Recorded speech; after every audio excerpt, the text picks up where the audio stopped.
Let's explore more autistic history. This is part 84 of a series.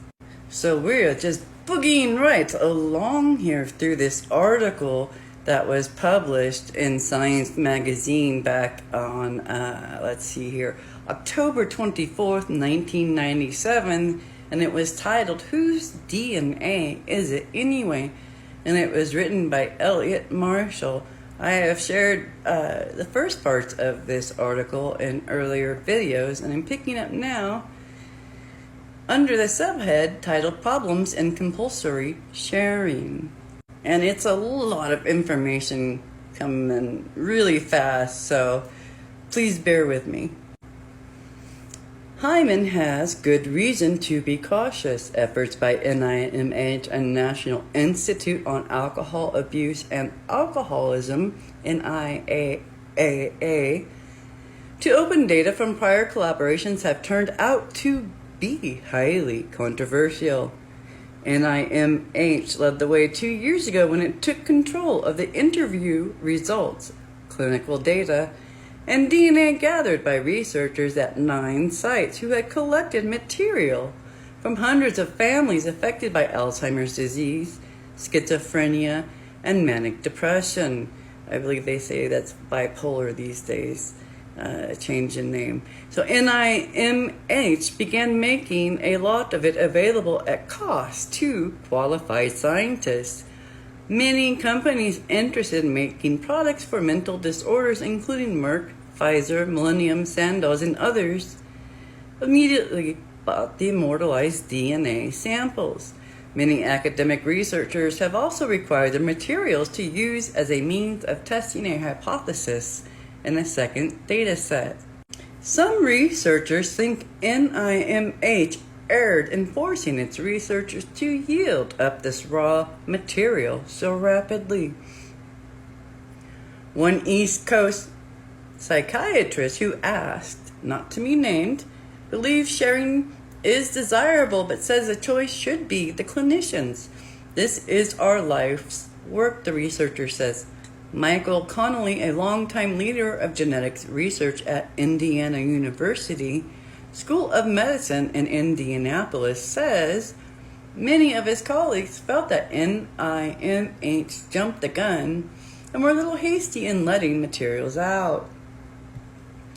He thinks these groups didn't get a really good chance at trying to find genes before the materials were released.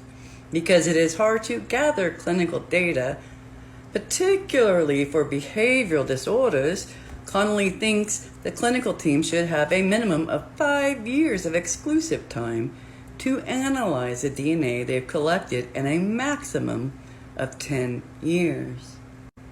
The NIAAA leadership is sympathetic to this view. Enoch Gordis, NIAAA's director, says, "Of course, the molecular biologists would like to get their hands on all this stuff and win their Nobel Prizes, but the work was done by others." He also argues that the biggest effort deserving the lion's share of credit is not the molecular biology, but finding the families, chasing after them, interviewing them. This is very labor-intensive.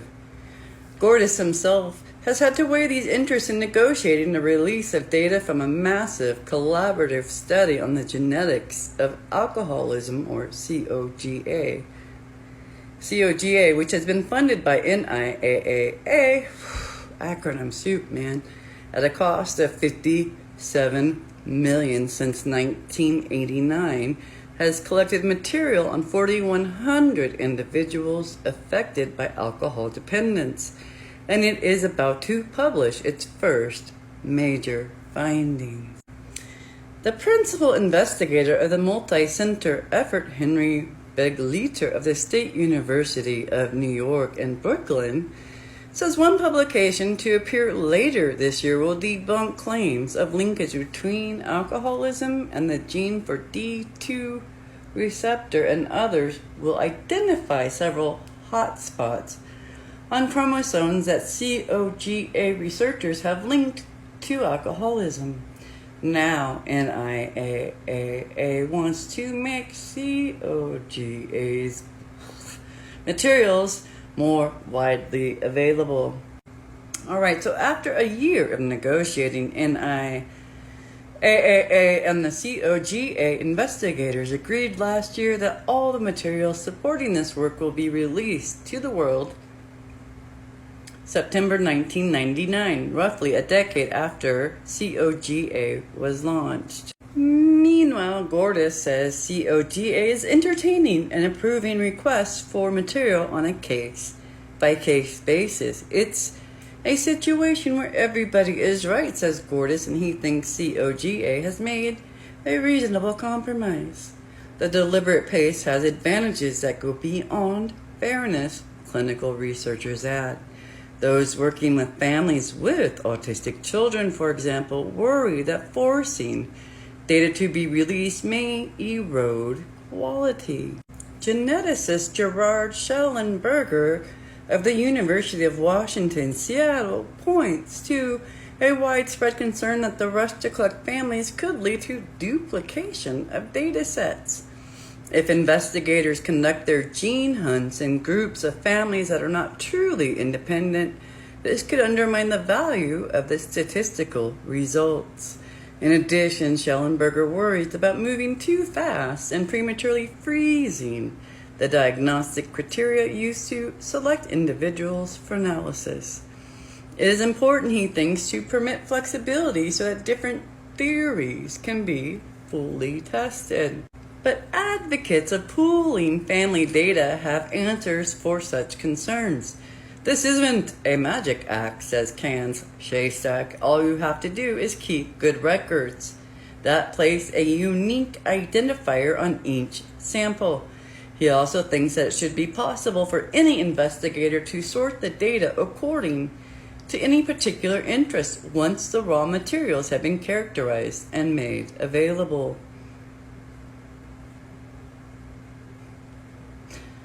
Oh, moving magic right there.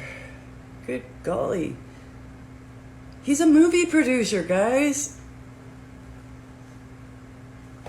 In the end, the affected families seem likely to prevail in this discussion, and the NIH institutes and the researchers they fund will no doubt find a way to adjust. For as Shaystack none too subtly points out, the subjects in autism research outnumber the investigators by 60,000 to 1.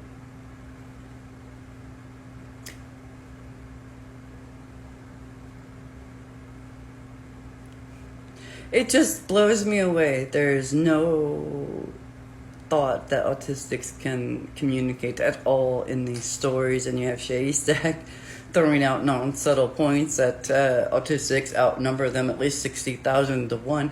He hasn't even talked to any of us. I'm sorry, yes he has. He's communicated with autistics. He just doesn't want to listen and is doing whatever he wants anyways. But it just astounds me. This guy is a movie producer who took a couple college classes and is now right there at the top of autistic healthcare. And let's not forget, his wife was a screenwriter. So yeah, we've got Hollywood magic and movie drama all through.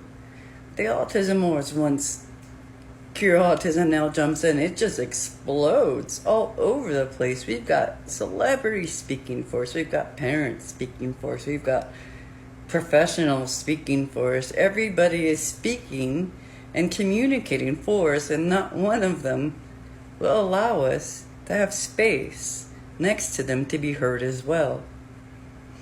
This is just another example of when the autism community is included, the autistic community is excluded.